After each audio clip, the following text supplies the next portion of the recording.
We're live on Facebook. What's going on Facebook? Hey, how's it going, guys? How's everybody doing? Nice week so far. Excellent week. Excellent week. Yes. A ton of NFL upsets. So we got a lot to talk about this week, and we're waiting on our phone call from Bret back. But we got an interview set up for a phone call with Bret Boone, former Mariner, Cincinnati Red, and San Diego Padre. Yep. The dude's quite a bit of a legend over time, and we're really looking forward to getting an interview with him. So we're just kind of waiting on him to call us back. So we're just going to progress with the show as we go, and then whenever he calls me, I will answer the phone call, and we'll go. Oh, he's calling us right now. So the interview with Bret Boone that we're about to have is about to happen right now. Hello? Hey, no worries, man. Thanks for answering. How's it going? You're doing good? All right, so I've already got everything set up, and if you want to just go ahead and start, we can go ahead and start. Sounds good? All right, so we are live with Talk Interference Sports, and we have Bret Boone on the phone.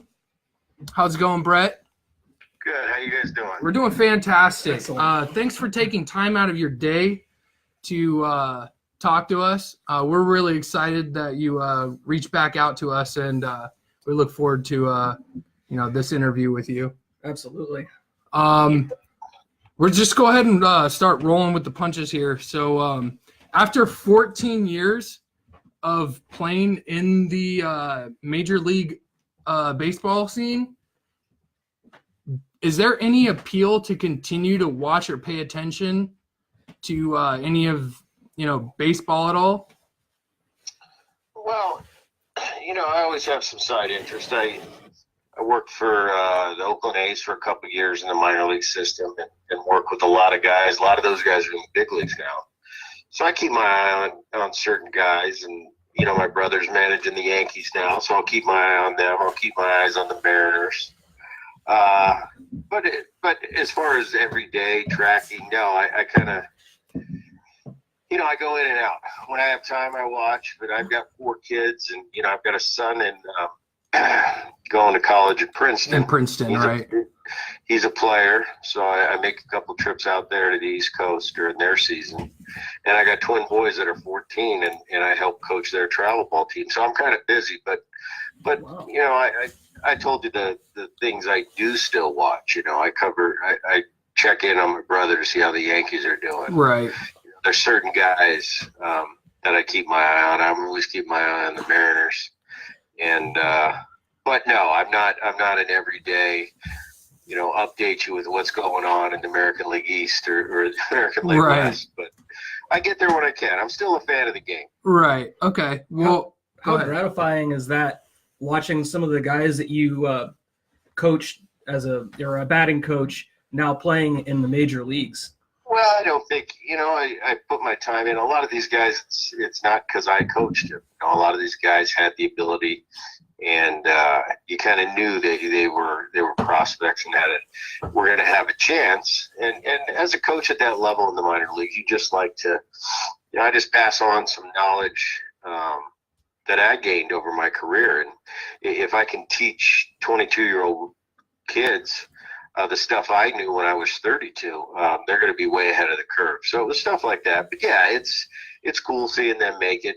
And some of them started off in A-ball and instructional ball. To see them continue to get better and better and get to the big leagues, yeah, it's a little bit gratifying. But as a instructor down there, you don't take the credit. You just you hope that you made a little bit of an impact and helped a little bit.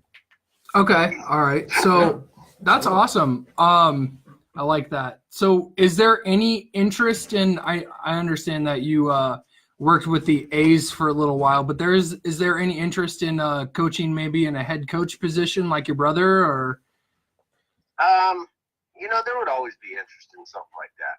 As far as coaching, outside of managing, it would have to be the absolute perfect situation. It would have to be for somebody in particular that I would enjoy doing it for. I don't really have any aspirations to coach. Manage would be a different scenario. And the opportunity would have to present itself. I'd always keep that option open. And the one thing I do see in the game is it's changing quite a bit with the technology, and I'm kind of a real old school guy. I like the technology. I think as a player, I was always looking for an edge, and whether it was video or the things we had at our disposal back in the early 2000s, I would use everything I could. Nowadays, times that by 10 on what's available to you. Right, like so sort of kind of more technology. Kind of like a film guy. I think though, there's only a certain amount you could use because you can't really judge a player. I think managing is about three things. I think it's about managing your players, and that would be their personalities and their egos. Dealing with your general manager, because you're not always going to agree, and just having that relationship stay professional and cordial, and dealing with the media, which is simple. That's something that always came very easy for me. The biggest challenge, I think, is just managing people and knowing when to kick somebody in the butt and knowing when to give somebody a hug. And you don't treat everybody equal. You treat them to get the most out of them to give your team the best chance to win. That's always been kind of an aspect in people's coaching. I mean, I could understand why people are different and everybody needs to be treated differently. That's one of the things that we were actually going to ask you is, what was it? Hold on one second. This one? Yeah, so in regards to head coaching, you were under Lou Piniella for 3 years. What was your opinions on Lou Piniella while you were I was fortunate enough. I played for a lot of great managers. I played for Bobby Cox and Bob Melvin and Bruce Bochy and Lou. Davey Johnson was a great manager. My favorite of all time is Lou, by the way. Okay. Okay. Why is that? It wasn't just his managing ability. It was just Lou, and it's tough to explain without living with him for a year. But there's nobody like him. When Lou was born, they broke the mold, and just really enjoyed my time with him. He was a guy that demanded a lot out of everybody. But if he respected you as a person and as a ball player, he'd run through a wall for you. And if he didn't, well, you didn't want to be that guy. So right. I really enjoyed my time, and to this day, he's my favorite. Like I said, I got to play for a lot of great managers, and I enjoyed the vast majority of them. I think I got to play for 7. But Lou was my favorite. That's awesome. That's great to hear. Going further into a little bit of your background, coming from a deep-rooted baseball family, which player inspired you the most growing up? I've been asked that question a lot in my life. I grew up a little bit differently, and my dad played in the big leagues till 1990. So, my whole childhood through college my dad was in the big leagues. So, my life was going to the ballpark and hanging out with the players, and it really wasn't a big deal for me. I liked all the players. The 70s and 80s Phillies teams with Pete Rose and Mike Schmidt and Greg Luzinski and Steve Carlton and Larry Boa, and then my dad got traded to the Angels, and it was Reggie Jackson and Rod Carew and Freddie Lynn and Bobby Grich. And so cool. I went to the ballpark with my dad, and to me it was, I'm just going to work with him. That's cool. So I had a pretty special childhood. But at the time I didn't think it was anything. It wasn't a big deal. It was just normal. It was what was normal for me. But once you grow up and you have your own career, you look back on those times and see how special they were. So as far as one player, I didn't have one player. I really, truly did just love everybody. I thought I was pulling for everybody. So I didn't have one guy that really stood out. If I had to narrow it down as far as how somebody played the game that I would want to emulate, because it's how you play it, to be Pete Rose. Okay.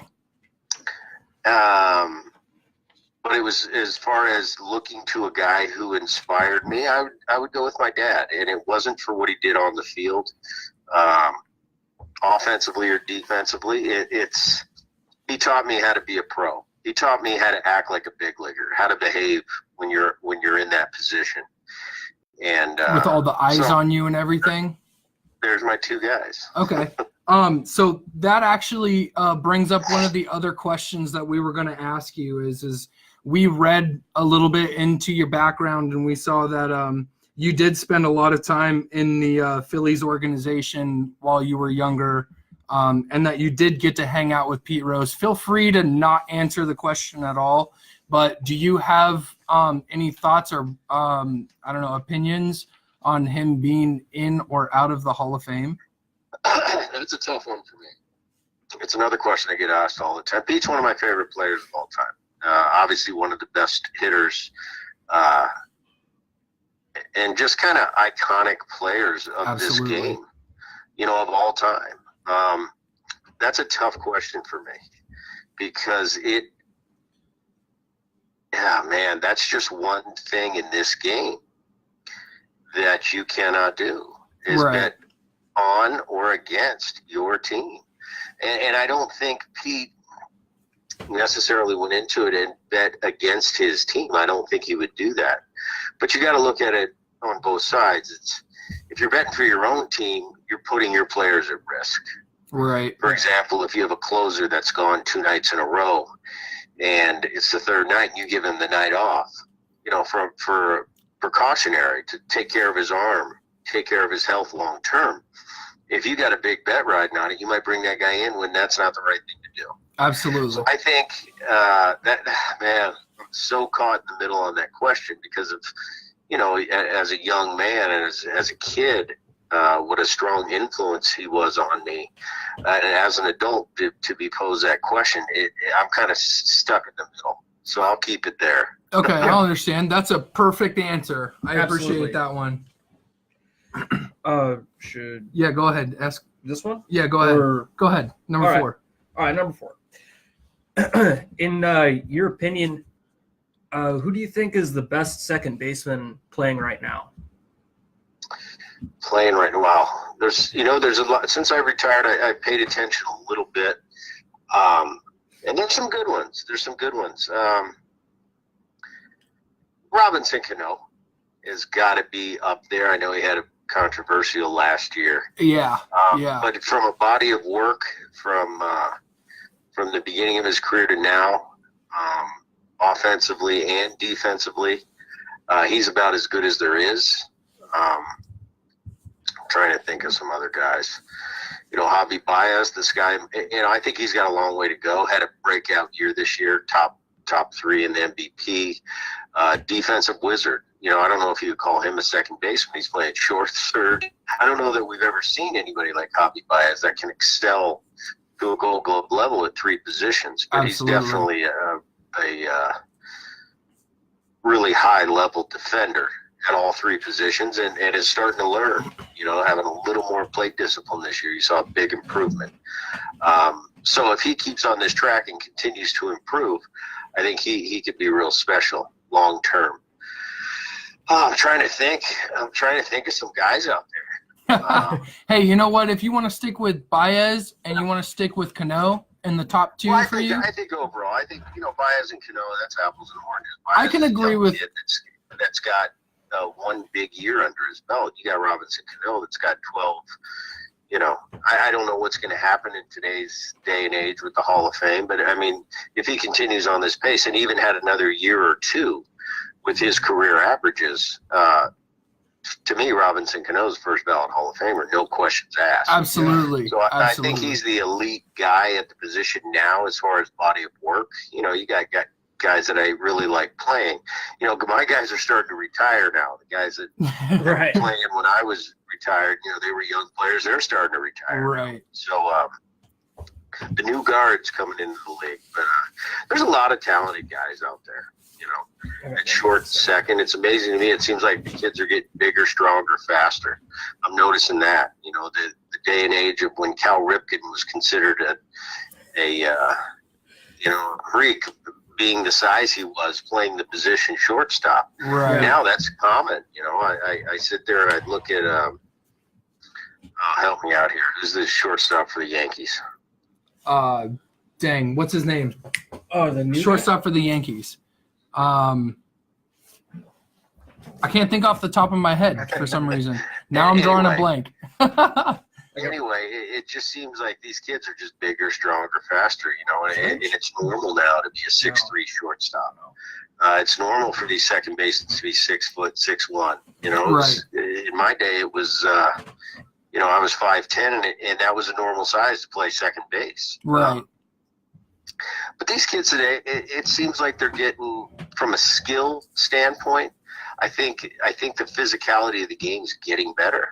And that doesn't necessarily mean the players are getting better and how they play. Gregorius, that's what his but name I think is. the sheer physicality is getting better. And I think that has a lot to do with how the kids train nowadays, diet, everybody, and the finances and what they have available to them at the minor leagues compared to when I was in the minor leagues is completely different now. I mean, they have 6 trainers at their disposal and dietitians, and I say that in a good way. I think this is all really good things and positive things that makes the player better and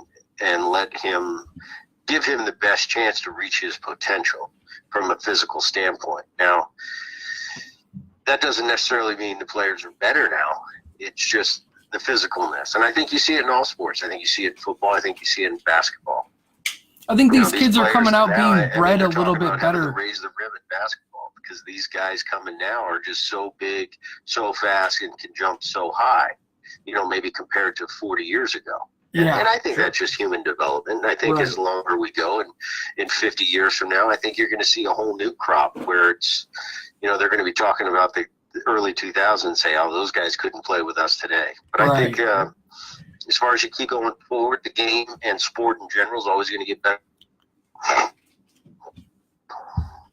Yeah, absolutely. I think they're getting a little bit bred a little differently, and they're starting to get a little bit bigger as time goes. Well, just people in general. People in general. I agree with that. People in general. I live in Southern California, and man, I walk around, I see some of these kids that are freshmen and sophomores in high school, and I'm thinking, I don't remember us being that big in New Jersey. It's like, well, I was even reading a book. There's girls walking around that are 5'10" when they're in 8th grade. I'm going, that's that's not crazy. normal. The girls, when you were in 8th grade, you were 5'1". Right. Yeah. I was even reading a book about the Army in North Africa, and they were saying that the average height of the soldier in 42 was 5'6". Right. It's just, once again, it's just human development. I think as life goes on, stuff like that happens, and it could be a combination of things. First of all, there's more people on the earth. What they're putting in the food, who knows? Who knows all the all the variables that go into it? But there's definitely something going on. So you ask your question first, and then I'll ask it. We have a question from somebody who's watching the show right now, if you don't mind answering a question from somebody. All right, you go ahead and ask your question. All right. First. I'm curious, from a second guy who played second base, this switch that the Red Sox have done it with Pedroia at second base and then having Mookie Betts go to the outfield, and then the Mariners did it with D. Gordon. How do you feel about that kind of switch? Like, do you think that would be kind of seamless, or is that just a whole new thing? Okay, when you talk about Mookie Betts, what in reference to what? Okay, so Dustin Pedroia is the second baseman. Yeah, and he gets hurt. Right, but when Mookie Betts came up to early, yes, he was. I guess I'm not understanding what the question is. Like, what do I think about what? About being moved from second base to an outfield position. Well, and I teased the outfielders, all the outfielders that I played with throughout my career. Started with Griffey, who was, one of the best I ever played with, probably the best baseball player I ever played with, and definitely one of the top defending outfielders. But I'd tease him, and I'd tease every outfielder that I ever played with, and I'd look at him and I'd say, you know what you are, right? You're an infielder that ain't good enough to play infield at this level. So we I like it. In Griffey's situation, he had no choice because he's left-handed. So Right. the infield position, he only had first. But I think essentially that's what it is. There's a pecking order in baseball, and as we all know, when you're young, the best player usually plays short, right? Mm-hmm. There's only certain people that can stay at that shortstop position. I think shortstop's one position that you can't make somebody a shortstop. They either are or they're not. You can make a shortstop anything else because they're usually the most gifted defender on the field. Okay. You see a lot of shortstops that started off at short that end up being great center fielders, great right fielders. It's because I think if you can play short, even at a minor league level, you can play the outfield easily. So I think that's the thing. I think if you have the ability to, and I think with, who is the guy with the Mariners you were talking about? D. Gordon. D. Gordon. D. Gordon, right. I think he had some success and was a good defender at second base, but he comes to a Mariner team and they're trying to win, and you've got, like, in my opinion, potential Hall of Famer in Robinson Cano playing second base. Well, Robinson at his age, it wouldn't make sense to put him in center field. Right. D. Gordon's young enough, athletic enough, that he can go out there and get it done, and he did. Then Robinson, goes on his suspension, and they bring D back into second base, and he didn't miss a beat. Right. So if you have the ability to do that, I think it's awesome. It's just not too many people have that ability that you can just. I mean, I would be hard pressed. I would be impressed if Mookie Betts could come in and play second base on a regular basis and do it for 162 games and be a plus defender. That I would be impressed with. Right. Okay. Because I think there's a reason you're in the outfield. Right. I think if you're not a shortstop, your next stop is second base. And if you're not good enough to play second, you go to third. If you can't play third, usually you're going to the outfield. And that's just the way it is. And the last thing is you become a catcher. Okay, so that's Those brutal, are just man. the facts, boys. That's brutal, man. I like it. It's brutal, but it's honest. I like it, Brett. Well, it comes down to the best outfielder is what? It's not a matter of opinion. The center fielder is the best outfielder. It's just the way it is. Okay. You have Yeah. a great center fielder. Your defense in the outfield is usually good. You got a lot of open You area have to a great cover. shortstop and second base combination. That's the key to the defense through the middle of the field. And you add a Absolutely. plus catcher defender. Now you've got, you start with the defense up the middle. I think with these shifts nowadays and everything going on, I think, it's not like it used to be, but still being strong up the middle is always going to be there. I don't care, 100 years from now, the shortstop's still going to be the best defender on the field. So You absolutely. that's what it is. You look at a great third baseman and you say, whoa, why is he playing third? Well, because he can't play short. If he was playing short, we have him at short. Okay. I was a shortstop through my junior year in college, and I remember going to my first.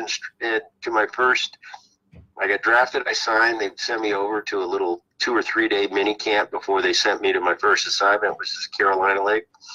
And I remember that first meeting, they sat us all in the bleachers and they gave us kind of the riot act and what they expected. And they said, okay, we're going to take an infield, go to your position. And I took off and I started running to short. And I heard somebody's voice say, Boone, you go to second. And I just kind of went to second and started laughing. Yeah, I am. Okay. I knew time. at the highest level, I was going to be really challenged at shortstop. But Okay. second base, I felt a lot more comfortable. Okay. I could go over there and play short for you and fool you for a couple days. But at the big league level, playing every day, after a while, I would have been exposed defensively. So, second base ended up working out a lot better for me. Okay. I like that. So you absolutely nailed the question already in your response that one of our viewers asked. So another one that is continuously asked since I've talked about you being on the show and that I'm interested in as well is your infamous bat flips, man. I was watching that grand slam that you had against Barry Zedito not too long ago. Was that intentional that you would do the bat flips, or was it just instinctual? Kind of evolved over my career. I had a friend of mine, teammate of mine. Well, it started kind of with the guy in Montreal, and I forget his name too, but he came into the big leagues, and when he'd strike you out, he'd almost do a dance on the mound. It kind of started with Dennis Eckersley. I remember facing Eckersley early in my career, and if he'd strike me out, he'd kind of pull his gun out, kind of shoot me.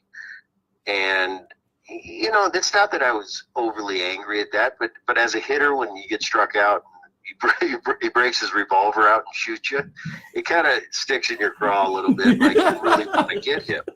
Okay. And years later, a teammate of mine who I really liked and had a really good career, his name was Stan Belinda, and he had gotten traded, and I got traded. I think I was with the Padres, and he might have been with Pittsburgh, I forget, but it was late in the game, 8th inning, and I came up in a sacrifice fly situation, and popped it up to the catcher, I think. And Stan came over to me, and like I said, we were buddies from my Reds days.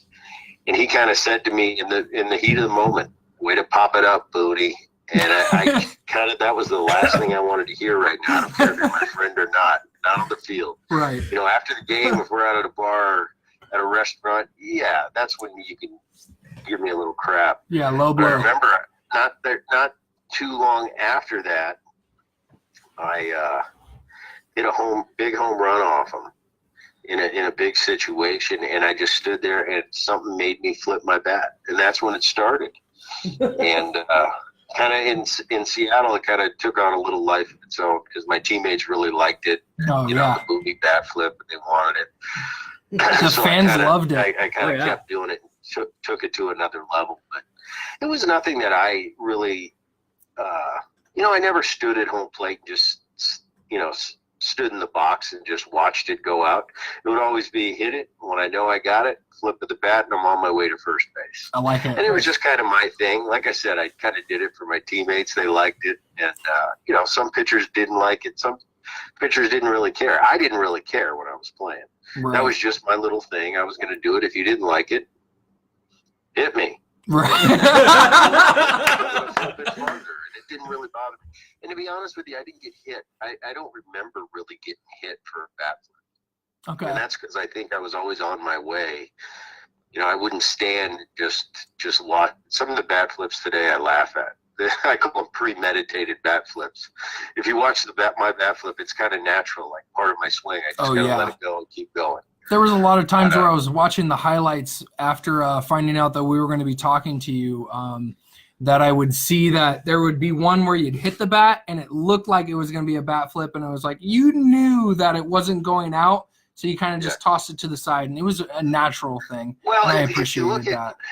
Okay, you watch someone like Derek Jeter. When you get rid of the bat, it would just fling out of his hands. Watch Dan Wilson, who I played with for a lot of years in Seattle. Who, when he would square it up, he had a way of flinging the bat out of his hands. It was just part of our swing. I had a very similar thing. When I'd get a hit, the bat would just kind of naturally flip. But then I just, like I said, as time went on, I just kind of added to it. So when I knew I got one, I would just kind of, the natural thing for me to do was to fling it out of my hands, but I would just fling it up and out. and show you the hands and just, put a little mustard on it. But I just had fun with it. I didn't take it serious. I didn't take myself serious. Right. It was just something I did. Okay. I can appreciate that answer. I like it. Yeah, I like that too. And like I said, I really didn't care what the other pitcher thought. If you feel like I was disrespecting you, I meant no disrespect, never did. I always played the game hard. Right. And that was my little thing. And if someone took offense to it, I remember one time there was a guy named Aaron Seeley who was a teammate of mine in Seattle. He got traded to Anaheim, and I really liked Aaron. And I remember he said, "Booney, if we're ever playing against each other and you hit a home run off me, can you please not flip your bat on me?" And I remember in Anaheim, I took him deep. I think I took him deep a couple times, and I I hit it, and I went to do it because it was natural for me to flip it out. And something inside me laid the bat down on the plate and ran. And I remember crossing home plate and looking out at Aaron, and Aaron tipping his cap to me. So there's some gamesmanship. Yeah. And there's some things, it was a request. And I told Aaron, you know what, Aaron, I'll do the best I can if I ever take you deep, not to flip the bat. And I did it. And I think it was kind of fun between us. But I think it's something you actually appreciated. Like, I had to think about it, but I did it. I like it. Okay.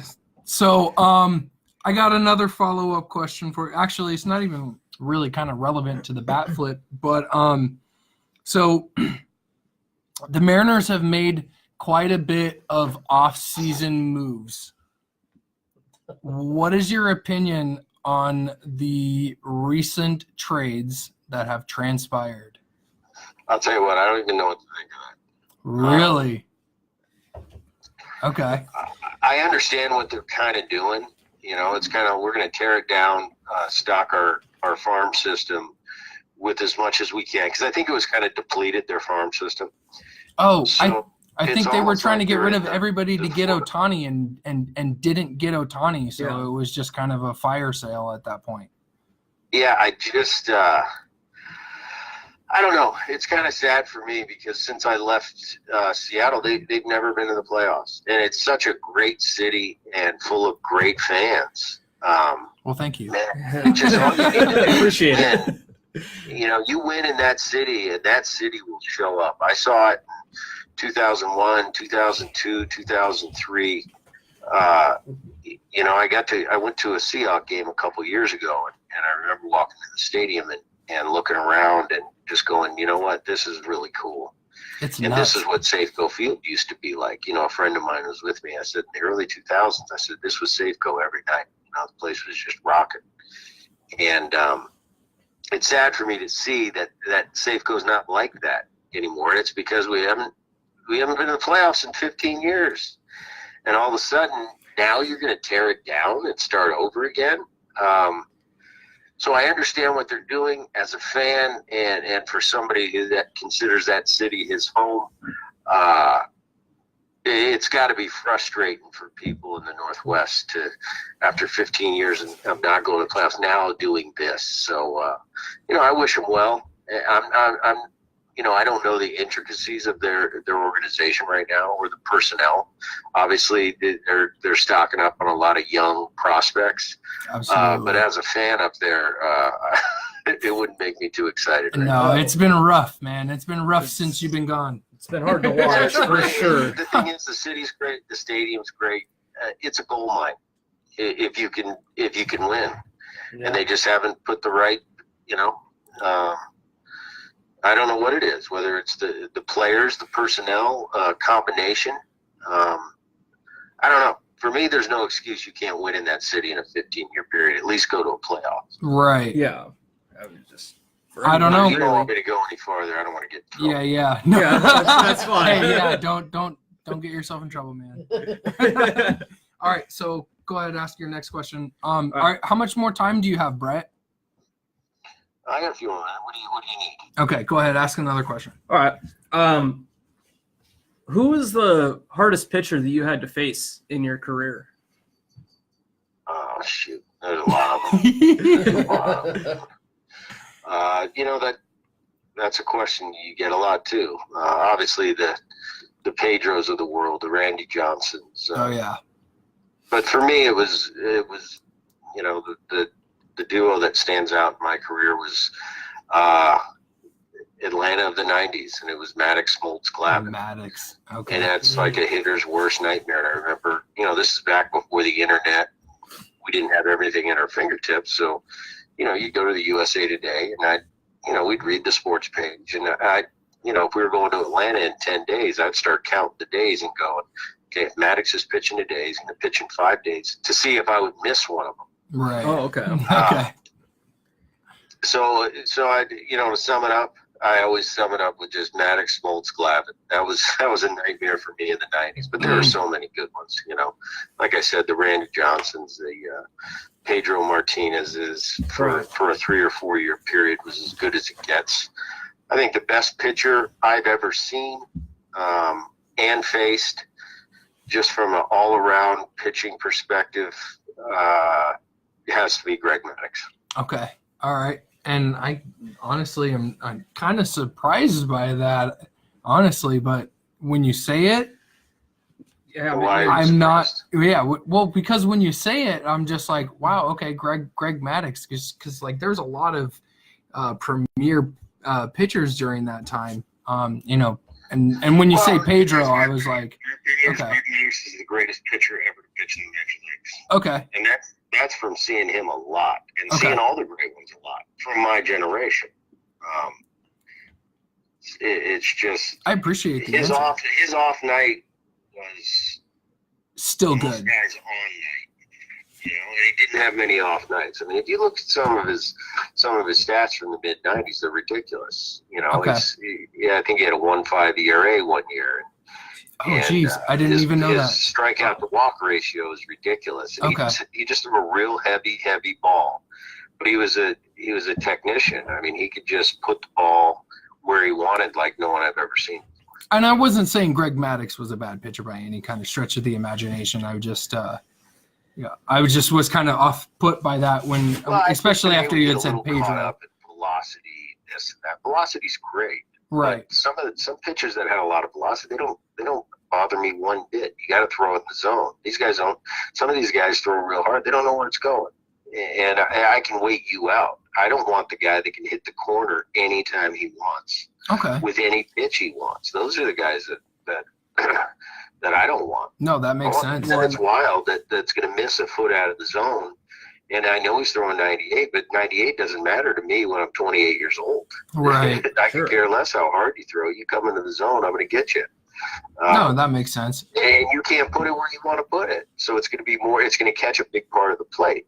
I got Maddux. He's never going to miss at the big part of the plate. He's going to have something moving, darting, sinking right on the edges, and he's going to do it consistently, which is, and he's not going to walk you. So Sure. he was the toughest. Okay. Well, and that actually leads a lot into I'm sure you've seen it, Brett, but Ted Williams had a film out that I think he put it out in the late 60s, was just, don't swing at pitches that you can't hit. And Teddy, obviously Teddy's one of the greatest hitters ever. right, yeah. I think I've seen that video. It's kind of funny. It is kind of funny. It's kind of it seems like it's really dated, doesn't it? it does. It does seem kind of like, and that's again, you can't judge players overall. I mean, it's not fair to put Ted Williams against Barry Bonds. Right. sure, absolutely. It's a generational gap. You got to compare players to their generation. So Ted Williams was the best hitter of his time, of his generation, of that 30-year window. Ted Williams was far and away the best hitter. You look at our era, my opinion, Barry Bonds is by far the best hitter and best hitter in the history of the game. Couldn't agree more. And you really can't compare like a Ted or a Barry Bonds or a current modern day player to a Babe Ruth. It's just a different world. Sure. But the fact that Babe in his time was hitting more home runs than other entire teams shows you the dominance he had. Therefore, he's one of the greatest of all time. And I think you do that with every sport. I don't think it's fair to compare LeBron James in his prime to somebody in the NBA that played in 1946. The physicality's too much. Right. But for that guy in 1946, if he was dominating his position at that time, he's one of the greatest ever. And I think you always got to you got to put people in their spot. Who dominated their era? And you put them up with the greatest. And then you move on to the next generation. Who's the best of this current generation? Is Mike Trout the best? Well, a lot of people say he is. So he's going to be one of the greatest players from this generation. And in 40 years, there's going to be a bunch of new guys. And you guys are going to be old, and you're going to be going, you should have seen Griffey play, and your grandkids are laughing at you. But that's the coolness of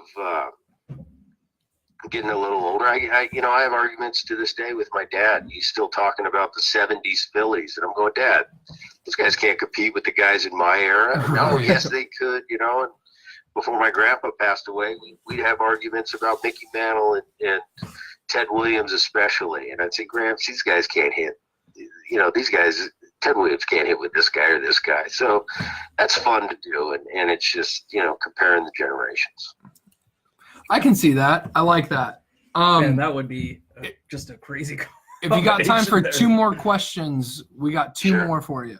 All right. So the 2001 season was historic for the Seattle Mariners and the baseball in general. What was your favorite memory of being a part of that team? I don't think I have a favorite one. I think that year. That year in general was just a favorite, and how couldn't it be? It was just one of those special years when I've never played in a team where the chemistry was that good and everybody was on the same page and we couldn't lose. And it was something that when we took the field, there was an aura just about us, and you could almost feel it. And I think the other team could feel it. We'd be losing in the 7th or 8th inning, down by 1 or 2. And we knew we were going to win, and they knew we were going to come back and beat them.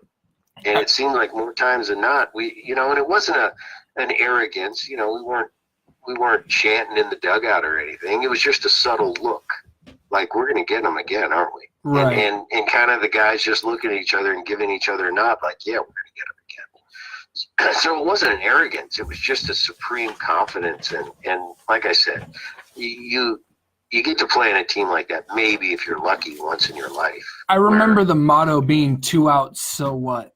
Like, you guys just always unbelievable. And I didn't believe in chemistry and all that before then. I was from the school, I played on a 99 Braves team where we would just go out and bludgeon you to death. Right. And we won 106 games, and we had a great team and a great pitching staff. And my opinion was, all this chemistry, that's a bunch of BS. That you get the best players, you roll them out there, and you steamroll people. That's what I thought. Until that year, there was something different about that team, because we had a lot of great. People like to say it wasn't. Oh, the team wasn't that great. It was that great. We had MVPs and Gold Gloves and batting champions all over that field, and it just so happens that all at once, everybody had a great year at the same time, including the pitching staff. And it was just something that we just gained momentum over time. And it was like we couldn't lose. I don't think we lost a series that year until September. Then 9/11 hit. And, there's no excuses why we didn't win at all. But I think even today, the guys from that team look back and how did we not finish the deal that year? Right. And there's no rhyme or reason, but now we just have the greatest regular season team of all times. But it would have been nice to finish it that year. Hey, you know what? It's nice to have that banner at least hanging up there, whether it's not a championship or an AL West championship or AL championship. It was an AL West, wasn't it? Yeah, it was. It was. Yeah. But if it wasn't an AL championship or it wasn't a World Series championship, at least we have the tied the record banner hanging up in there. We got one more question for Bret. And that season was just amazing. It was to watch. phenomenal to watch, and it was great Especially to. as a kid. Oh yeah, that's really kind of what tied me into baseball. So thanks for that. That's what I said. Those times in Seattle, you remember, being young and what that city's capable of from a baseball and supporting a baseball team standpoint. Oh yeah, there wasn't. That's why it's been frustrating. I think to not only ex-players but that whole Seattle Mariner fan base is the failure to put a winner on the field. Absolutely. A lot over the last 15 years. It's been a brutal 15 years, man. Yeah, it has. Last year was fun, though. Last year was I'll fun. keep rooting. Okay. Oh yeah. You go one more year, I'm quitting. No, I'm kidding. All right. All right. One more. One more question, Bret. So the 2001 All-Star Game was played in Seattle, and you started that game. Mm-hmm. What was that like? I remember that whole thing was like I don't know. I think it was just a dream season for everybody. I think that was my second All-Star game. It was the first one I started. And it just encapsulated the year. I mean, you had I think 8 of us made the team. It was our home city. I got picked for the home run derby. And I remember the standing ovation I got that day. It was different than anyone I've been pretty fortunate in my career to have some standing ovations, but going into the Oh, did we lose him? Did we lose you? Are you still there, Brett? Brett? Are you still there? I don't know if we've lost him or not. Oh, we lost him. If he calls back, he calls back. If he doesn't, he doesn't. Phenomenal talking to Bret Boone. Wow. Guys, that was sorry for not we asked about Lou Piniella. Sorry for not getting everybody's questions in. We had a couple questions of ourselves that we'd have liked to have gotten in but did not. It is what it is. Maybe he didn't hate us. Maybe he didn't hate us, and we can get him to come back. That would be phenomenal. I could listen to him talk all day. I could listen to, yeah, for sure. I could listen to him talk for hours. That was awesome. Guys, if you sat there and watched the whole show for the last 45 minutes, we just had an interview with Bret Boone. Man, I'm really fanboying right now. That was crazy. That was awesome. That was dope. That was so cool. That was awesome. Sorry for not, responding to everybody in the chat. We were trying to include as much of you guys as possible, but get our own questions in because we did a lot of the research and we did a lot of the polling to try and reach out for him. So we got Bret. We got him to do the interview. I'm happy with it. Man. I'm stoked. And hopefully I can get in touch with him again, and maybe we can have him back on the show, and we can include you guys a little bit more. Sorry for not including you guys, but here we are. We're 46 minutes into the show. Thanks for everybody joining in. Now we can start the regular show. And if Bret calls back, we'll have him say his goodbyes or whatever. But we'll go ahead and say, this is Talk Interference Sports. We just had 4-time Golden Glove, 2-time Silver Slugger, 2001 AL RBI leader, the Seattle Mariners great Bret Boone interview happened. I'm Nick. This is Justin, and this is Eric. And we're bringing to you guys some crazy sports talk here. I don't even know what I want to get into after that, man. Honestly, I can end the show and be happy about that, dude. Throw that in. Maybe we can get some NFL We can get some NFL talk in. Well, yeah, we got to pick. We got a lot of talk still ahead of us.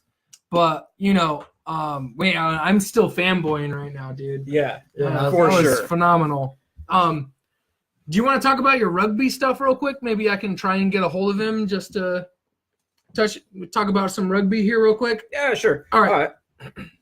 So there was a big tournament in Dubai for sevens rugby. USA took second in that tournament, and so they're now the men's sevens team is now ranked second in the world. The only team they lost to in that tournament was New Zealand, and they're the current World Cup champions of rugby. And they lost that game 21-5.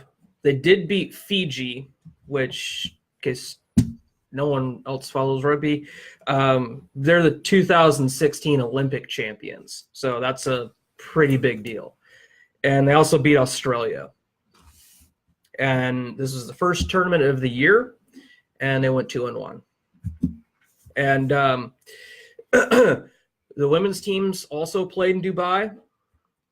The USA women's took fourth in the Dubai tournament, and that's pretty good. They are now third in the world. So we got second in men's and third in women's in the world. That's important because the top 4 ranked teams in the world automatically qualify for the Tokyo Olympics in 2020. So as of right now, the women's sevens team is in the Olympics. Okay. And the only other thing I have is on the women's sevens side is that Lauren Doyle earned Dream Team honors, and that's voted on by World Rugby broadcasters. So that's also a pretty big deal for her. So congratulations to her. Woo woo. Yeah, go ahead and use that. Okay, so I also again need to start paying a little bit more attention to, some rugby. Don't worry, You know, bro. It goes year round. It goes It's year all round. good. I like it. There's always rugby being played. Always rugby being played. Man. Okay, so I like it. And I'll definitely divulge a little bit more into it. But you know what I would like to talk about before we get deep in to some NFL talk? I would just want to start by saying, grab your cup, dude. Grab your cup. Everybody grab your cup. Bring it here. Cheers it in right here in front of the camera. The Seattle area now has officially an NHL team. The name is not discussed yet. There's a lot of rumor mill going around here and there. But we have unanimously got voted by the Board of Governors that Seattle is to have a team in 21-22. What are your thoughts on this? Man, I am excited. I'm stoked. I'm so excited. So awesome. Oh, dude. I love the Blues. I'm still going to be a Blues fan, but I'm going to be rooting so hard for Seattle hockey. I want to go to a Seattle hockey team versus the St. Louis Blues. It's going to be so cool, man. So awesome. This is going to be great. I cannot even contain my excitement. I'm almost even more excited about this than the just recent interview we just had. I don't know if I'd go that far, but I like hockey that much. I'm just getting into hockey stuff. I like hockey that much. I'm that excited. It's phenomenal. But no disrespect to Bret Boone. No. I think I'm more excited about Bret Boone. Hey, you know what? We're two different minds, man.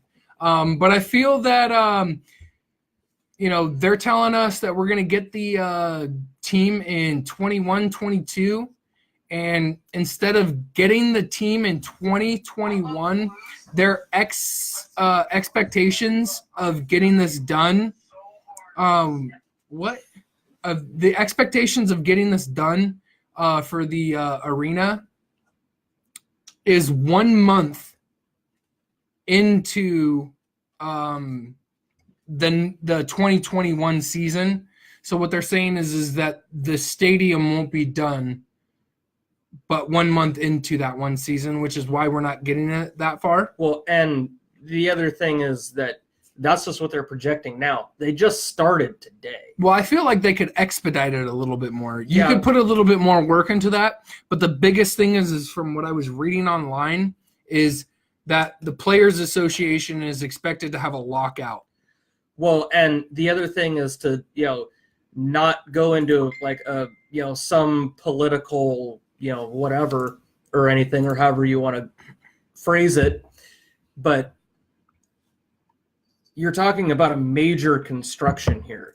Absolutely. It's not in a are they small going to be area. able to get the steel? Are they going to, one little hiccup and a month into the system can turn, halfway into the season. Right. Right. That's true. Very true. So I'm expecting that they will be in a lockout that season, and that's why they're not really projecting that. And I think that they're trying to put that under wraps a little bit just so that they're not like, oh, hey, we're going to have a lockout. Fuck this season. Or, excuse me, screw this season. But I think that's kind of where my head's at. Yeah, but even at that, I like the fact that they're not pushing for, a half-ass attempt. That they want to make sure that the season or that the stadium is done and done correctly, and the training facilities done correctly, and we can actually, would you say field, or I guess Ice field would or be okay. whatever, a good team that has a solid facility, a solid place for the fans to watch them play, and all of that. So I think that's a good move by the NHL and by, I don't know how much input the Oakview group had in that, but I like that move for whoever made the final call. Right. Okay. Hey, you know what? I'm on board with that. I'm just an impatient NHL hockey fan that wants to see hockey in Seattle. That's where I'm standing with that. I want to see hockey, but I want to see it done right. Okay. Hey, you know what? That's fair. And if that takes another season, I can wait another season. From what I'm understanding, the franchise team will be picked by lottery draft the same way that the Las Vegas Knights did. And the Las Vegas Knights will not be involved in this draft due to them just having been picked 3 years prior, or 4 years. Is it 3 or 4? It might be 4. But the Seattle NHL team will be lotto picking their players. Hold on one second. Can you answer this? Because we're doing the Twitch there.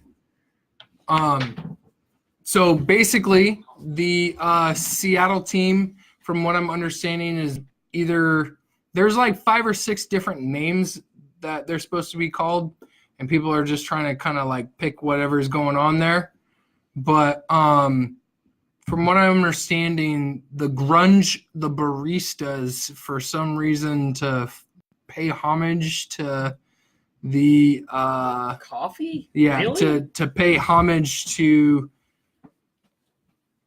Starbucks. Sorry, we got a couple things going on here. You know what? The way that Starbucks screwed up the NBA That's for what I was Seattle, gonna say. keep them the hell out of it. That's what I was gonna say. Here, you take this. I'll take this. We'll get this all figured out. I don't need anybody paying homage to Howard Schultz at all in Seattle. This guy needs that guy out of here. That guy needs to be like, if this was I heard Survivor, Boise's really nice this time of year, so I get out. If anybody is paying homage to Howard Schultz or anybody, Charles Schultz. Is that his? Yeah. Well, no, that's the comic. Okay. Yeah, I was just being a smart ass. Yeah, well, that guy needs to get thrown over a bridge. Agreed. So I said that, and I mean it. The Grunge, the Baristas, the Seals, the Totems, and the Kraken. And it seems like the Kraken is the leading name from what I'm understanding. And to be honest with you, it's not the Metropolitans. Could be worse. Could be worse. Well, and I've heard some other ones thrown out. The Metropolitans, because it wasn't the NHL, but they were a hockey team in Seattle. But that was 100 years ago. That's a terrible name. We don't need to be the Metropolitans anymore. No. We've progressed. And it's already the New York Metropolitans. So that's already a team, or still a team. And then I heard the Rainiers. Well, that's the AAA ball club. Right. Don't name the team after a team that we already have in the state in particular. Right. Because I also heard the Cougars were thrown out. Yeah, too. I saw the Cougars also. What? I was like, I don't want to be confusing my hockey team with the college football team. But right. it is be what a it little is. bit original there is all I'm asking. We've got a little bit of time before this happens, but I'm excited. We can pop some champagne for this now.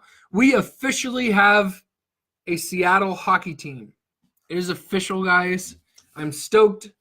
I hope you guys are stoked too, because I'm going to be talking some NHL hockey in about 2 years. Well, we're going to talk about it on the show beforehand, but we're going to be talking about Seattle hockey 2 to 3 years away. Yeah. That's moving on from that.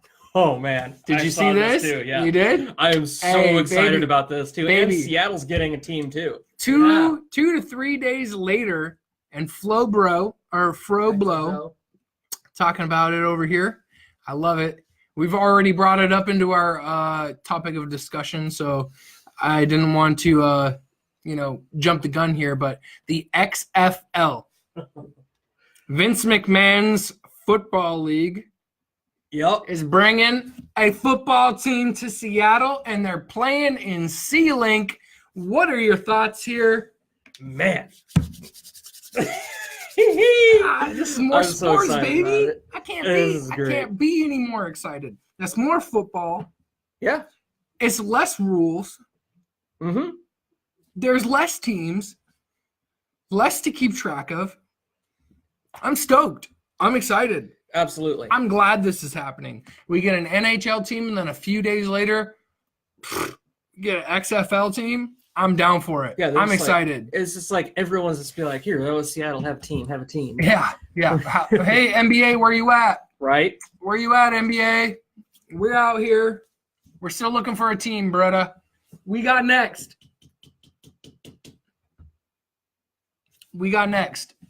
And Yeah, that's right. That's right. You're not even a real team, dude. Your franchise was stolen. Sorry, man. You know what, man? I can't even. I don't want to touch that anymore. Yeah. XFL, NHL, both come into Seattle. Look forward to it. I'm stoked. You're stoked. It's coming. So we're getting season tickets, right? Chelsea Yep. says that? Hell yeah, To girl. the XFL? XFL. Oh, yeah, That's what I'm talking about. Yes. I was watching some videos last night because I saw that happen. I'm That's like, just oh my brutal, gosh. dude. Yeah, they're just getting creamed. Yeah. Yeah. There ain't no. They're getting creamed while I'm creaming. Oh, Ooh, damn. That got weird. All right, so let's move right let's move right along, dude, because that interview, is awesome as it was, took up a lot of our time. So let's keep the ball rolling. I don't want to waste too much time talking about, as excited as I am about the NHL and the XFL. Really excited for talking about how crazy this week of football was. Man, you hate this Twitch chat. I don't hate this Twitch chat, dude. I love you. I love the Twitch chat. Sorry, dude. This is the first time I've actually been able to see Twitch. Yeah, normally the Twitch side's over there, so normally I can pay attention to it, but Eric's failing to talk about. Comment more and I'll pay more attention. NFL highlights. Dude, this was a week of insanity. The upsets. Yep. This guy's Thank over you. here talking like he's like King Kong of picks over here. Yep. You're just being a heel. Get out Yeah, of he here. was like, Whatever. yeah. Oh, yeah. Who is this guy? Like, I don't know. I just I guess I'll just pick the Titans. The Titans look cool. They have a cool T on their logo. I remembering the Titans. I'll go with them. I think that's a team. Tennessee, that's a state. Insane week of upsets. The Cowboys beat the Saints. Man, I could not believe that. I was blown away by Such that a one, low-scoring man. game too. Yeah, Very low scoring game. And honestly, I thought it was kind of boring. I For did too. for a Saints game, that one kind of blew me away. I expect more out of Drew Brees this season and Alvin Kamara. And you let me down. Although, that is kind of the only reason that the Cowboys, I think, still exist, is to just screw up the Saints. This week of NFL was wild. It was wild. Yeah. So are you, Skylar. You're wild. Cards. Cards upset the Packers, and then immediately They after the fired game, Mike McCarthy. Mike McCarthy gets the boot. I like it. I don't necessarily think that Mike McCarthy was the issue there in Green Bay. There's a lot of issues going on there in Green Bay, and there's a lot to touch there. But due to time constraints, I feel that we could talk about that another day. Mm-hmm. But there's a lot going on in Green Bay that needs to be addressed, and Mike McCarthy is just the start. Agreed. I mean, they're not going to get into it, but yeah, I don't I don't really understand what's. Man, that's just a. Sorry, Green Bay fans. Sorry, Green Bay fans. Sorry. Pack Damn. it uppers. You're going home after week 17. That's what I got to say. Pack it uppers. Jags beat the Colts. Jags didn't only just beat the Colts, they didn't score a single touchdown in the game and still won. Not only did they win, they shut them out. They didn't get a single point. What happened? Why? Did you watch that one? I didn't. Apparently, luck wasn't in the air. Luck was not in the air. Luck was not around the stadium. Ebron was dropping the ball. Catches were being dropped. Just all kinds of crazy things were just happening. And it was unfortunate for the Colts. And everything was in Jacksonville's favor that game, which is surprising because the last couple weeks, nothing has been. My hair is crazy. I'm looking like Donald Trump. I told you. Brush your hair. the last couple weeks, nothing's been going right for the Jacksonville Jaguars. Yeah. And I wouldn't even say anything significant happened for the Jacksonville Jaguars that made them do so well. But who picked them last week? Hey, congratulations, man. You got one right that we didn't. And Miami. Whatever, dude. We'll see how this week goes. Yeah, I mean, I think a lot of this is you just got to chalk it up to it's Sunday. Skylar says him and Aaron never got along. That's very true. Him and Aaron Rodgers never really did get along.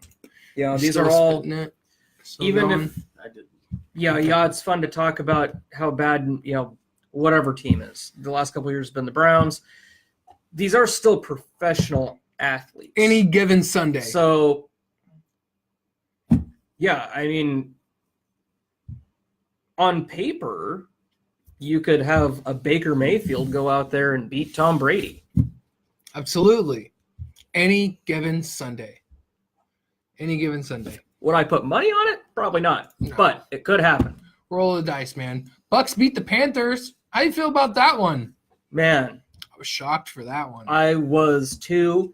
It is tough being Cam Newton. just a Panthers fan in general. I'm not, but for Man, those of you out there who are, I feel bad because you just bounced back from. yeah, what they didn't have, I can't remember what they started at, but wasn't a great start. And Yeah, then they had a decent start. and they went on a pretty good, winning stretch there for a while, and then just fell off the earth. It's pretty rough, man. I don't know what's going on over there in Carolina. Maybe you guys need to get yourselves together. Or maybe it was just any given Sunday. Yeah. Bears lose to the Giants. That was crazy. Yeah. That was pretty nuts. Yeah, I don't see that one either. I'm going to joke and say this as clearly as I can. I'm joking, but is Odell Beckham Jr. a better quarterback than Eli Manning? That was that was a good throw, too. Yo, I he seen and he like sidestepped some Yeah. people and then threw it. Odell Beckham Jr. is throwing 100% this season with 2 touchdown completions, with no interceptions, with a perfect QBR. Eli Manning has thrown 15 touchdowns with 8 interceptions Oh, God. and 93.7 QB rating. Is Odell the better quarterback? Well, all that time he, isn't wasting drinking water. He's practicing throwing. Yeah, no, he can't drink water, so he might as well throw the football. Yeah, he doesn't want his tummy to get sloshy. I like it. Okay. All jokes aside, though, that was a great game for the Giants, and the Bears didn't really need to win that game, but they should have. Ultimately, not a big deal for them. The Rams will be in Chicago, which I'm pretty sure they'll lose. Green Bay will be in Chicago. which after losing to the Cardinals, I don't have much hope for Green Bay. The Niners in San Francisco, I'm going to take the Bears on that one. And then Minnesota in Minnesota. That one could be a toss-up, but I'm still going to take the Bears. And the reason why I'm bringing this up because these guys are in the wild card spot fighting for it with Seattle right now. And it's pretty crucial for us to be paying attention to the NFC North. Right. NFC North is a big deal for the Seahawks right now. The Minnesota Vikings schedule is Minnesota versus Seattle, Miami versus Minnesota in Minnesota, Minnesota in Detroit, and then Chicago in Minnesota. They might beat Detroit. They're not winning out. No. I think they'll lose the rest of the season other than Detroit. And they might not even beat Detroit. Yeah, you never know. I mean, Detroit's kind of a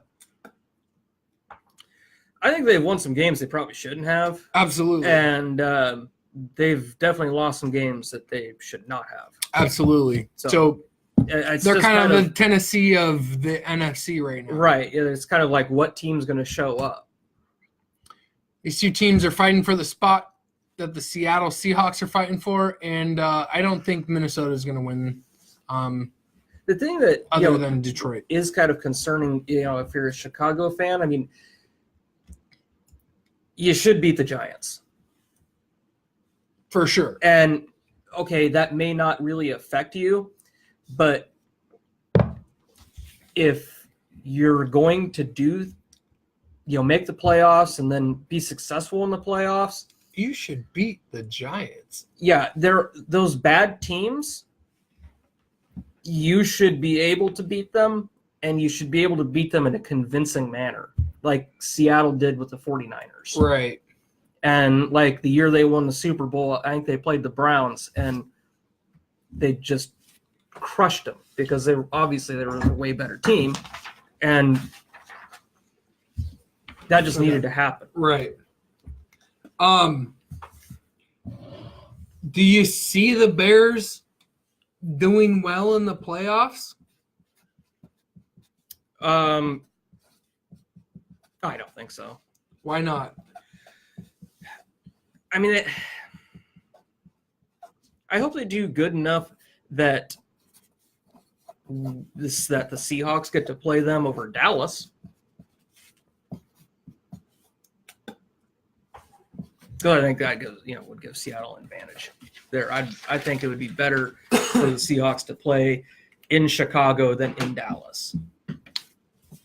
Simply because, I just think it's a better matchup, yeah, but and I think that if Dallas can, do you see Dallas or Seattle beating New Orleans the way that Dallas beat New Orleans? No, that's another reason why I think that the matchup with the Bears would be a better for the Seahawks to continue on in the playoffs. If you're going to end up playing one of those two teams, I would much prefer to see Minnesota make the playoffs, but I don't think that's going to happen. well, yeah, but Okay. so that's all I'm just trying to. As just I as get a what you're Seattle saying. fan, I get what you're I saying. think the better matchup there for getting to play another week would be against the Bears than it would be against Dallas. So I agree with you. I just wanted to see what your opinion on or just the Bears in general, or just the Bears in general or Dallas in general, but I don't really know what to make of either one of those teams. they're really kind of wild cards at this position. They really are. And not even just you might get on the bus with them and somebody's cut the brake lines. right. Oh God, baby. Okay, so Seattle dominated the 49ers. I thought it was going to be a little bit closer of a challenge for the Hawks, but I thought they were still going to pull it off. I don't think during that entire game did I see Sherman's side of the field get targeted. No, only a few times. Do you think that was intentional? No, I think that Russell Wilson, he's a smart quarterback. he's going to throw to whoever is open. If the play is on whichever side of the field, he's going to make a play on that side of the field. I don't think that he was avoiding Richard Sherman because he's afraid of Richard Sherman or he's afraid to throw to that area of the field. There just wasn't – the better play was on the other side. So he threw to that side. As an offensive coordinator, do you try to avoid that side of the field just because you know Richard Sherman's on that side of the field? Right now or 3 years ago? Right now. I don't think so. You don't think so? No. Because the ball got ran over there and he didn't really make any tackles. He's still a good player and he's still relevant, but he's been injured this season. I think it was just that's where people were open, and that was just the better side to play on. Okay. And that's where the plays were. That's where the people were open for Wilson. And, when he passed, that's where they were open. Okay. They weren't open on Richard's side. Okay. I don't think that they, went in there with a game plan of just completely avoid Ignore Richard Sherman and all of that. Right. I don't think that was the case at all. And the other thing that I saw in that game that I really liked was the even when they knew they were going to win, the defense still stayed out there and kept San Francisco out of the end zone. Absolutely. I remember seeing a play. I thought that was huge. And I remember seeing a play by Bobby Wagner.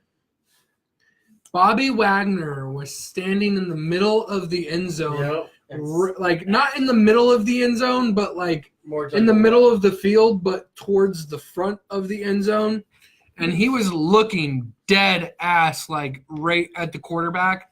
And the wide receiver was right here. And I saw it before the throw happened. I was like, this is going to get picked off. Yeah. And I said it to Brittany. I was like, this is going to get picked off. And then when it happened, I was like, dude, he was waiting for that. Mm-hmm. He knew that was going to happen. I don't know if that was film watching. I don't know if that was him reading the quarterback so well because he's such a great player. But he made so many saves in that game. Well, that was crucial. Yeah, and there's a reason he's a captain of the defense. Absolutely. And that's why. Cornerstone of why. But just watching the last couple defensive plays that Seattle had there, that really reminded me of their Super Bowl run year or their winning year and the next season and even the season after that just every blade of grass mentality that the defense had then. And it was nice to see our defense getting back to that, especially since I think over the past 2 weeks, they haven't shown up as much as they have prior. Right. So they're not bad. I'm not, saying anything like that, but I think they kind of needed that to show that they were still on the ball. Right. And relevant as a defense. Exactly. Okay. So I was impressed with the Seahawks on both sides of the ball. And I think it was a game they should have won, and I think it was a game they had to win. I don't even necessarily think that was a game that they had to have won. I don't mean had to in the terms of playoffs or anything like that. But more so in the fact that like the Bears and the Vikings the Bears those are critical games, but this win, I think more than anything was just a huge morale boost. Okay. That here's a bad team. We can and should just beat up on them. And that's what happened. And they did. And they beat up on them defensively and offensively. I completely agree with that. I like it. Let's keep rolling with the punches here. The Rams clinched. They're the first team to clinch. How do you feel about that? Not that anybody was not super expecting surprised. any different, but they're the first team to clinch. And now we're looking at playoff pictures now that there's teams clinching. Rams are projected 1 seed. Saints are projected 2 seed.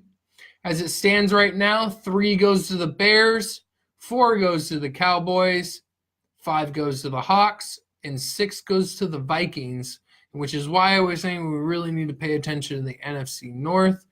And with the Washington Redskins hot on the Cowboys' tails there, how are you seeing this breaking out? And who are you taking in the NFC? I don't really want to talk AFC at this point because I just am not paying attention to the AFC as much as I'm paying attention to the NFC. But this is our playoff picture right here. How's that looking? Yeah. I mean, are you talking about who I think is going to win the who's going to win, or the NFC, or what's exactly your question here? When you see these teams right here, the Rams, the Saints, the Vikings, the Seahawks, the Bears, the Cowboys, who do you see being NFC champions? NFC champions? The Saints. The Saints? Yeah. I can see that. When you look at the AFC side, who are you looking at? Well, the AFC looks a little bit more stacked than the NFC, to be completely honest with you. Nobody's talking about the Patriots. The Patriots are the Patriots. Right. They're always going to be contenders until Tom Brady or Bill Belichick leave. Well, and if you look at the teams, who they have to play in their area, I mean, that's, if the Chargers don't play the Patriots in that side of the bracket, and they win out all the way up until the AFC Championship, I could see them playing the Patriots in the AFC Championship and winning. I'm still taking the Chargers as the AFC guys. And I'm taking the Saints. You know what? I don't know. I don't really have any, statistics or anything like that to back this up. But I'm liking Texans Saints. Oh my God! I knew you were gonna say that. Okay, I can get down with that. I kind of enjoy watching, and I honestly wouldn't even mind seeing the Steelers pop up in there. No, I wouldn't. As long as it's not the Patriots or the Chiefs. I don't think the Chiefs are as all cracked up as they're supposed to be, because their defense isn't as good as other teams that have their record or a game or two behind them. They just put up so many points that other teams cannot. I was just going to say that is the wild card there is, can you put up enough points to keep up with the Chiefs? Absolutely. I agree with that. So we'll go ahead and move right along. Holy crap. We'll go ahead and move right along. We're getting to the wire here at the end of the season. We got some football that's going to be really crucial coming up. So let's go ahead and roll into our picks, because the next couple weeks are going to be crucial. I'm going to, I already said it, but I'm going to go ahead and go back and look at all of our videos from the past few weeks and look at our picks, and I'm going to come up with our records, and we're going to find out who did the best between the three of us. He wasn't involved for the first, 5-6 weeks? Something like that. Something like that. So we'll give him a little bit of a handicap. We'll give him a 50-50 or whatever. But we'll go ahead and move right into our picks. Jacksonville's playing Tennessee in Tennessee. Who are you picking there, Justin? Tennessee and Jax, you said? Yeah, Jacksonville's playing in Tennessee. Tennessee. He's taking Tennessee. Who are you taking, Eric? Yeah, I'm gonna go with Tennessee as well. I'm gonna take Tennessee as well. I think last week was a fluke, and Jacksonville is not a very good team. Don't like it. Anybody but the Patriots. Sorry. I hope not. I don't like seeing the Patriots. the Jets versus the Bills in Buffalo. Who are you taking and why? Eric? We'll take the Jets. You gonna take the Jets? Yeah. Why is that? I don't really have a big reason on this one. I haven't really been watching a lot of the Bills or the Jets. That's one thing that we didn't talk about that I would like to have talked about is the reason why I'm going to take the Jets is because last week the Bills had an opportunity to win against Miami. The Bills had control of the ball against the Dolphins, and Hauschka missed a 55-yard field goal. That 55-yard field goal was missed because they were in field goal range and they fumbled the ball, and potential points were lost because they got knocked out of field goal range. Hauschka is a great kicker, but he is not somebody that is consistent as you would like that far this deep into his career. On a 4th and 11, Allen was getting rushed all over the field, and he was like dancing and dodging, and he had like all of the opportunities to make this play, and he goes back and he cocks the ball back and he bombs it all the way down the field, and Clay was wide open in the end zone, wide open, and had the ball right there. Nobody was around him, and he dropped the ball. No reason for you to be dropping the ball that deep into the end zone. No reason for you to be that open and drop the ball. And that's why I'm picking the Jets. The Buffalo Bills have no reason to have lost that last game against the Dolphins, and they're going to do the same thing against the Jets. I'm picking the Jets. Who are you picking? Jets, yeah. You're going to pick the Jets? Yeah. Okay.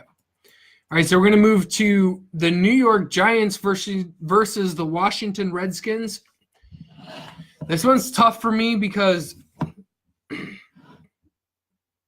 the Giants looked pretty decent against the Bears, and the Bears have a really strong defense, whereas Washington just kind of like grinds games out. So this is a difficult pick for me, and I haven't quite decided who I wanted to pick. But the fact that Alex Smith is out still, I'm going to pick the Giants. I have to pick the Giants. I'm picking the Giants. Giants over Washington. In Washington, I pick it. Go ahead. I'm going to go, the Giants. Why? I don't know. Okay. Just Just because? Giants. Yeah. Okay. For me, there, the deal breaker is Alex Smith being out. Yeah. I think so, too. So I'm going to go with the Giants as well. New Orleans will be facing Tampa Bay in Tampa Bay. I know New Orleans just lost, but I don't think that was the New Orleans Saints. They didn't really show up, and they were just kind of like, oh, we should mollywop the Dallas Cowboys, and just didn't. Right. I'm taking New Orleans. Yeah, I think like we were just talking about the Seahawks and 49ers game. I think this is a game like that for New Orleans. Okay. And I'm going to also pick New Orleans. Trap games before. Who are you picking? New Orleans. Okay. Pats are playing the Fins in Miami. I'm taking the Pats, unfortunately. All you massholes out there, taking the Patriots.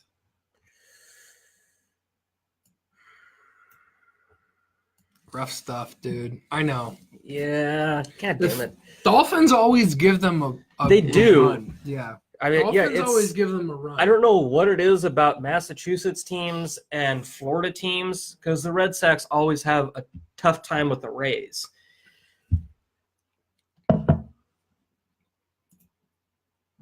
New Orleans, not at all. I agree. Okay. So who are you saying? Oh, God It's a damn it. rough one, man. Yeah, I'd Patriots. Patriots. Crap. What are you saying? No, Dolphins. He's going to pick the I'm gonna pick Dolphins. the Dolphins. Okay. All right. I hope like you're it. right. I hope you're right, too. We're going to Baltimore versus Kansas City in Arrowhead Stadium. I don't see Baltimore coming out of this on top, so I'm Not taking even a little Kansas bit. City. Taking Kansas City. Yep. Yeah. Kansas City all around. We're getting the sweep here. I close out of some stuff here. Houston versus Indy in Houston. Justin, who are you taking? Texans. Texans? Okay. Yeah. I'm also taking the Texans. Indy could come in there and win it. And on a bet, if you give me less than 10 points, I'd take it. Even though they just got blanked, I'd take it. Yeah, I don't think that's the normal Colts team. It's going to be a close game. I think it's good. This is going to be a good game. But I'm still going to pick the Texans. Yeah, absolutely. Then we'll go ahead and move on to Atlanta versus Green Bay. In Green Bay.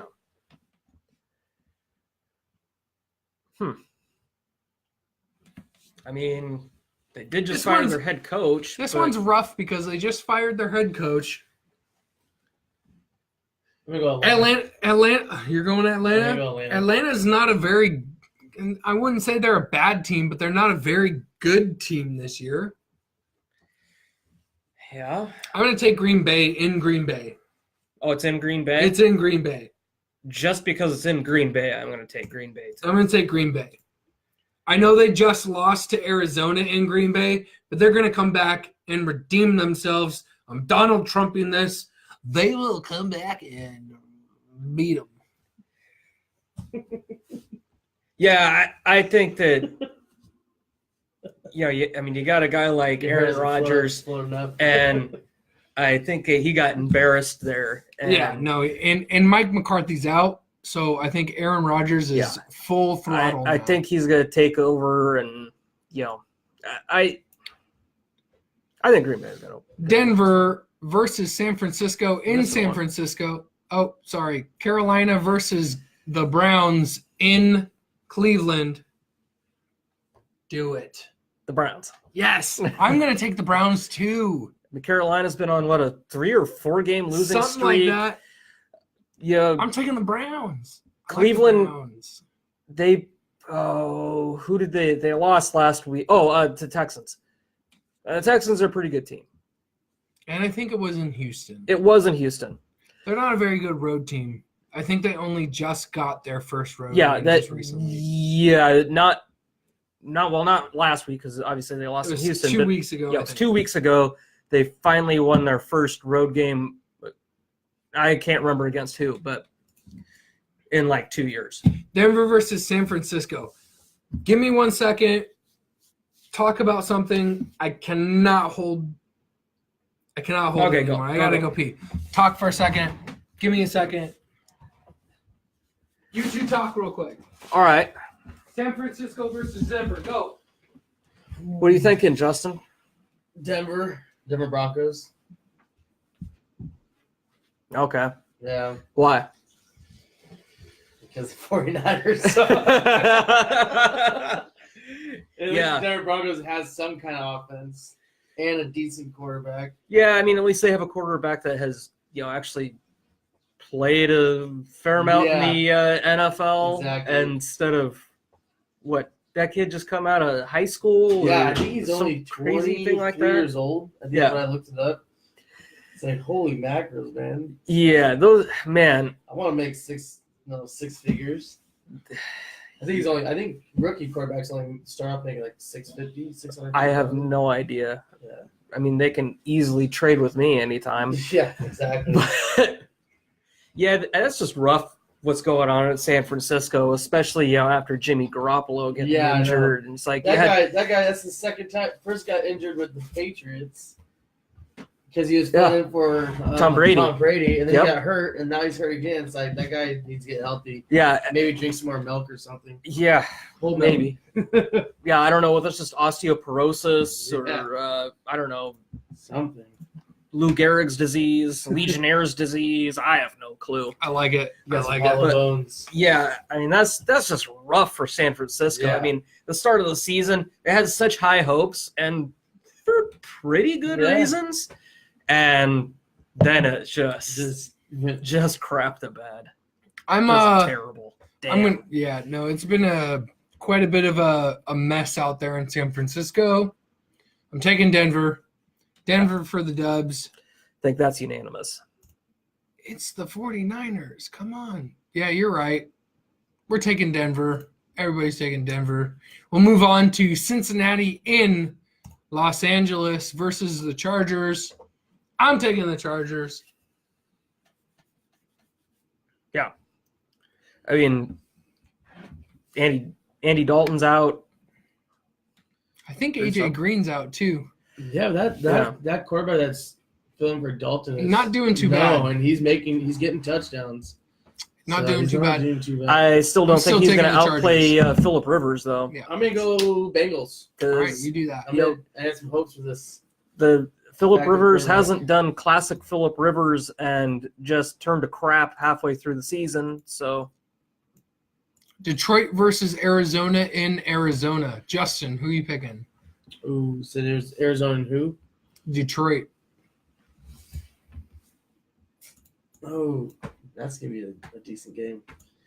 I'm gonna go.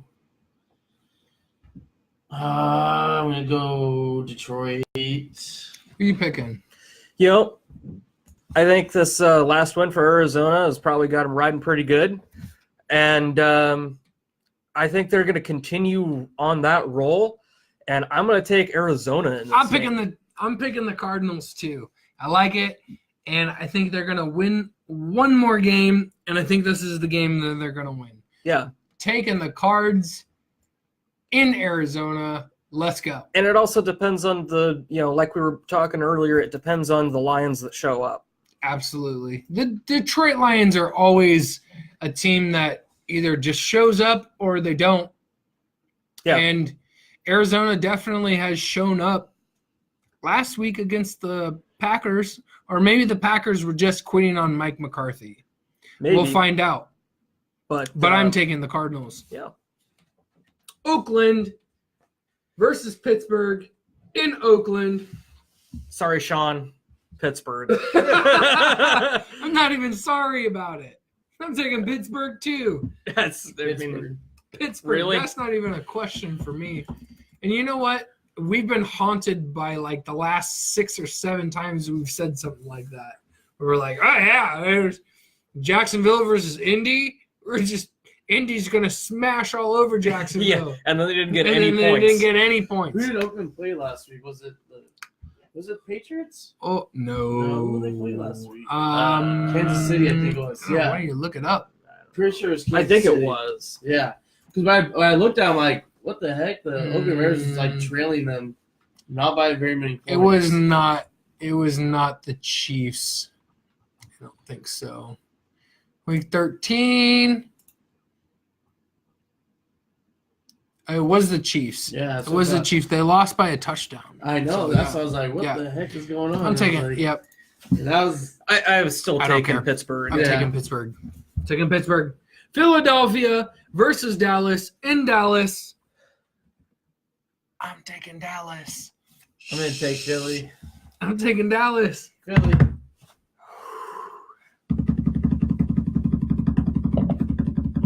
Nah, I can't pick Dallas. I'm going with the Eagles. All right, fellas. Just out of principle. This brings us to the Rams versus that stout Ooh. Bears defense that gave up a touchdown to Odell Beckham Jr. as quarterback.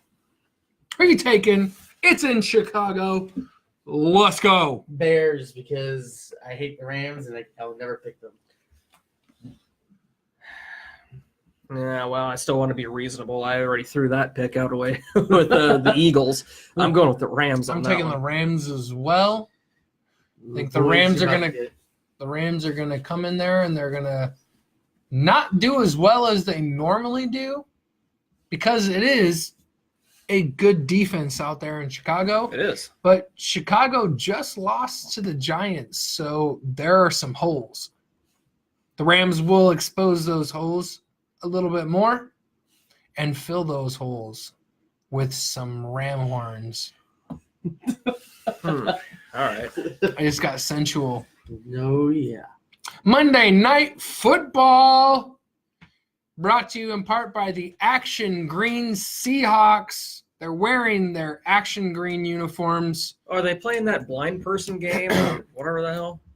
I don't know what you're talking about. Action Green. Seahawks. I'm taking the Hawks. Yep. Don't like Minnesota. Don't like what's going on in Minnesota. And that's what's happening. I like those Action Green. I know Action Green uniforms make me excited. I like them. I don't like them. I know a lot of people don't like them, but lime green is my favorite color. So I like it. so right on. It would be your favorite color. Yeah, it is. What? It I've is. run out of content to talk about. Well, we started with baseball. Should we end with a little bit of baseball? Gene Segura, Robinson Cano, Mm. and Edwin Diaz all got traded. That's all you need to know. God. Except Paul Goldschmidt got traded to the Cardinals. All right. Well, yep. Is that all you wanted to say? Yeah. Pretty much. I It's mean, brutal out here. It's a fire sale out here in Seattle, man. Everybody's gone. Everybody's gone. Except Mitch Haniger. Except Mitch Haniger. The lone survivor. And Kyle Seager for some reason. Don't know why that one surprises me. Don't know why Kyle Seager is still around. Can we maybe get something for him later? Probably not, because he's not that good. Doesn't get on base very well. I don't know, man. I don't understand the plan, but I don't know, dude. I don't. Just as Bret said, I don't know what's going on. I don't understand what's going on. You feel sorry for us Mariners fans out here. damn, that was tough to hear. I'll see you Mariners fans in 21-22. Right. Yeah. Paul Goldschmidt goes to the St. Louis Cardinals. Might be good for them. It might not be. He's definitely not the catcher he used to be. Yeah, well, apparently that's the worst fielding position ever. I mean, pretty much anybody can do it. You put a baby out there. I know. That was sad. That was so sad. I love the outfield joke. Yeah. You play outfield. Especially since he was saying to Griffey Jr. Yeah. Oh, man, that was good. I don't really have much else to add. We're at 42 minutes plus an hour. Yeah, Got anything else you guys want to talk about? No, nothing's really jumping out at me. All right, so it's time for the plugs.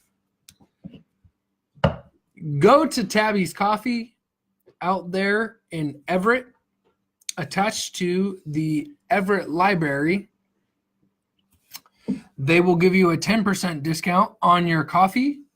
Go out there and tell them that you heard about coffee discounts from Talk Interference Sports. They will give you a discount.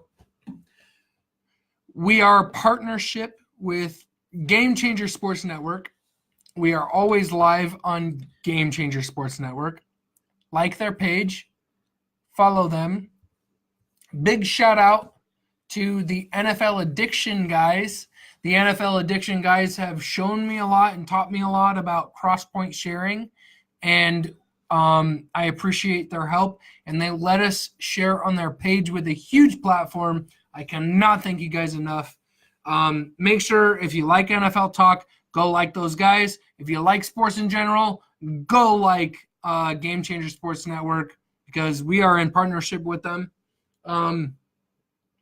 We also, if you like fantasy football advice, Run the Gauntlet. And this isn't even really a plug. This is me just telling these guys that they're awesome. Run the Gauntlet has fantastic advice, and I constantly ask these guys about who I should start, who I shouldn't, and verify who they think is going to be a good pick for the week. So go check out Run the Gauntlet. They're also on the Game Changer Sports Network. We have a giveaway going. Don't know if anybody out there knows, but we have a giveaway going. I have a 9-signature baseball bat. 9 signatures on this baseball bat of different Mariners. And I'm giving it away. I'm giving it away for a $3 donation to our page. Well, I just dropped it. That was something unrelated. Don't worry about that. I dropped the Top Ramen. Shout out Top Ramen. I have a 9 baseball bat signature encased, and I will send it to you randomly with the $3 donation, a like of our page, Talk Interference Sports, a like of Game Changer Sports I messed that up. If you go and like Talk Interference Sports and you go and like Game Changer Sports Network and donate $3 to our page, I will randomly select somebody to have this bat, and I will send it to you. 9 signatures, including Jay Buhner, and it goes to a good cause. It goes to the production value of our show. Hey! We're out here trying to make it a little bit better, and I don't want to be the only guys here, collectively, the 3 of us, don't want to be the only ones supporting this channel. So if you guys want to support our channel, we have a bat up for sale. The donations will close on December 20th, and we have a Venmo, we have a PayPal, and we have a Kickstarter. If you just message me at Nikki Banks or at Game Changer Sports Network, I'll look it up, or somebody at the Game Changer Sports Network will tell me that you messaged me, and we'll go ahead and get that hashed out. I'll randomly select it on December 20th, and that bat will go out to you. Everybody out there, bring them here. Bring them here. Everybody out here, we're out here. This is Talk Interference Sports. This is Tanner. I'm Nick. I'm Eric. This is Eric. That's Justin's hand. We're saying bye. We're signing out. See you later. We're leaving. Message me. We're always available for... That is a giant bong. It's not a giant bong. We're always out here. If you want me to talk about something, if you want me to talk about something specific, I will talk about it, and we'll write it into our show. Donations out there, $3. Send it out. I got the bat for you. I love you guys. I also care for you. Love you long time. Big shout out to Bret Boone for being a part of the show Oh, tonight. yeah. Thanks, Thank you, Brett. And hopefully he's 'Cause I'm out sure there. He's watching. And hopefully he joins us again. All right. Love you guys. Good night. Have a good one until next week. And you Twitch dudes. I forgot about I haven't closed this one out yet.